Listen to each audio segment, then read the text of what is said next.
casquinha do Mac deixou de ser sorvete. E essa simples definição pode apresentar uma diferença de 324 milhões em tributos. Quer entender como isso é possível tecnicamente? Nesse vídeo eu vou explicar para você. Bom, eu sou Luiz Cubidius, CEO da Cortex. Esse é o nosso primeiro vídeo em 2026. Eu quero desejar para vocês um ano cheio de conquistas, com novos desafios e, claro, muitos contratos e novos clientes para vocês. Mas vamos lá. As casquinhas do Mac de 324 milhões. Foi notícia aí nos principais jornais do país. Para alguns pode até parecer uma notícia antiga, mas é que o julgamento vai andando. A gente está falando ainda de esfera administrativa, eu vou explicar um pouquinho melhor o que é isso depois. Mas conforme ele vai andando, a gente vai vendo as repercussões do lado de Receita Federal e do lado do contribuinte com a sua defesa muito bem feita. Vocês vão entender por que aqui. Bom, mas vamos lá. Então, a gente está falando das casquinhas, que representam aí um montante de 324 milhões. A Receita Federal autuou a Arcos Dourados, que justamente é o McDonald's, cobrando PIS e COFINS sobre as casquinhas. Os sundaes e os milkshakes também.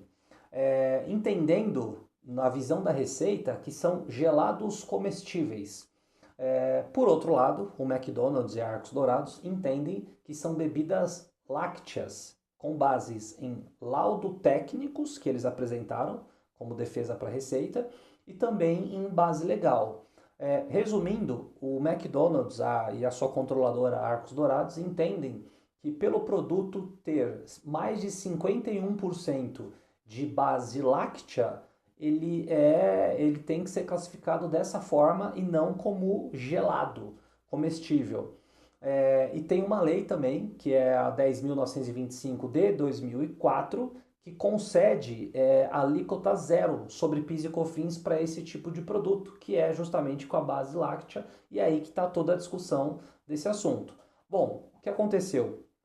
O Conselho Administrativo de Recursos Fiscais, conhecido como CARF, ele não julgou o mérito dessa discussão, mas ele anulou o processo até aqui por entender que houve por parte da Receita um cerceamento de defesa. Isso é bem interessante o critério que eles usaram e em várias situações isso se aplica de fato, tá?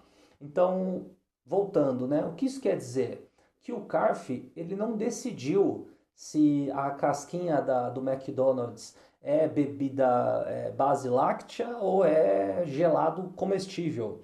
Mas ele mandou voltar essa discussão no início, justamente por interpretar que houve o cerceamento de defesa. Então, em termos simples, isso significa que a empresa não teve, na visão do CARF, a oportunidade plena de apresentar e ver analisadas todas as suas provas e argumentos técnicos e lógicos, como laudos laboratoriais, pareceres especializados, né? E quando isso acontece, o processo volta para onde começou, né? A primeira instância administrativa, ou seja, a Delegacia de Julgamento da Receita Federal, a DRJ.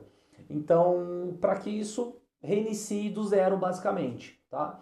Isso garante que o contribuinte ele possa exercer todo o seu direito de defesa de forma completa e o que é justo, né? Então, assim, o CARF não determinou se o contribuinte está certo ou errado ou se a Receita está certo ou errado. Ele simplesmente entendeu que o julgamento anterior foi mal conduzido e que a empresa tem esse direito de recomeçar, de fazer todas as análises técnicas adequadas, apresentar e que a Receita tem que analisar. Pode ser que de fato a Arcos Dourados ela tenha que devolver com multa e juros isso, ou tenha uma grande vitória lá na frente, a gente não tem como saber. E o que a gente está falando aqui, vocês percebem que não se trata de uma manobra tributária aí, tão pouco, muito menos fraude, né? O que está em jogo aqui é a interpretação técnica, com documentação robusta que foi apresentado e uma estratégia assim extremamente correta da defesa que foi muito bem construído e eles tiveram esse êxito de ter essa vitória no CARF para voltar lá no início e eles, enfim, conseguirem apresentar todos os laudos e que a defesa e que a Receita Federal analise isso, né? Agora vamos pensar o seguinte, a gente está falando de um assunto de 2019, daqui a pouco vai fazer 10 anos, né? Então, enquanto isso, o que aconteceu e o que está acontecendo com essa empresa, né? Com esse contribuinte? A empresa ela está reinvestindo esse valor, 324 milhões, na operação dela, em inovação, em planos de expansão, né? Ou seja, fazendo a empresa crescer e ao longo desses anos manteve toda essa liquidez e com certeza um poder de negociação em vários sentidos por ter esses 324 milhões a mais no caixa, né? Então, mesmo que lá na frente o McDonald's perca o mérito e decida não continuar essa discussão de outras maneiras que são previstas, né, na nossa Constituição, com o devido acompanhamento técnico, ele vai poder realizar o quê? Uma transação tributária, que é um dos produtos que a Cortex mais atua aqui. Então, essa transação, com certeza, ela vai contemplar desconto, multa, vai reavaliar juros e até utilizar precatório para pagamento dessa dívida também. Então, e é essa a essência do trabalho técnico e ético, né, na área tributária. É antecipar os riscos, explicar com clareza para o cliente o que pode acontecer, o que não pode acontecer, quais são as esferas de defesa. A gente está falando de um julgamento de quase 10 anos, é um valor gigantesco. Então, está muito no radar da Receita, está muito latente também no contribuinte, que quer muito se defender, quer muito ver a sua interpretação, a sua tese bem discutida, bem analisada ali pela Receita Federal.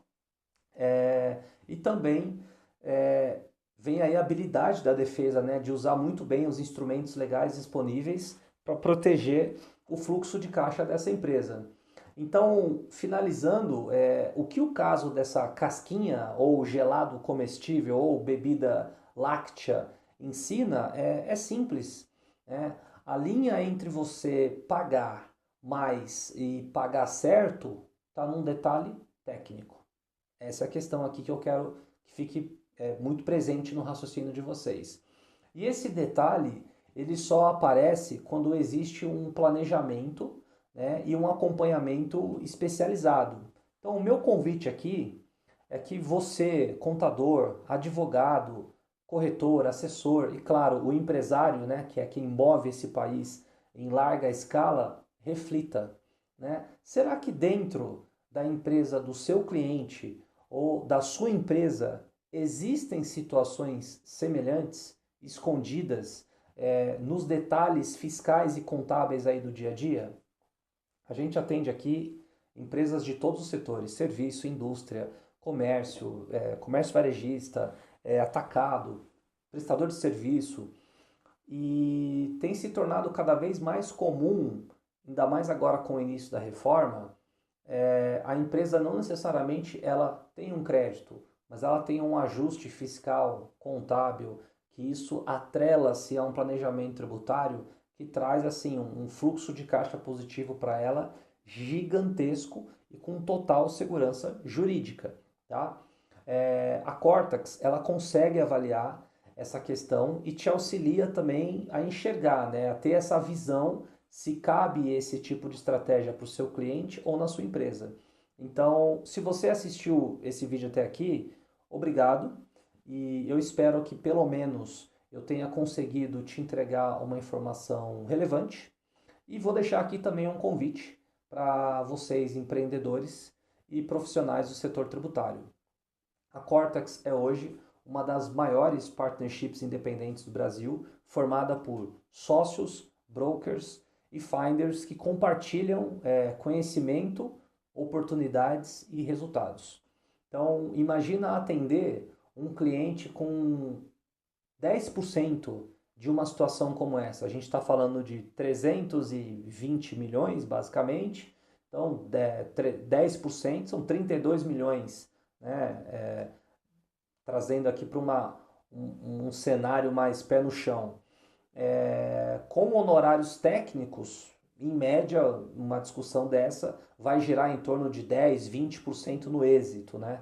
Então isso poderia representar mais de 200 mil em retorno profissional, né, em honorários, dentro de um modelo colaborativo e meritocrático, né, que onde o crescimento ele é compartilhado, os resultados, os esforços, enfim, tudo é compartilhado dentro dessa partnership independente que é a Cortex.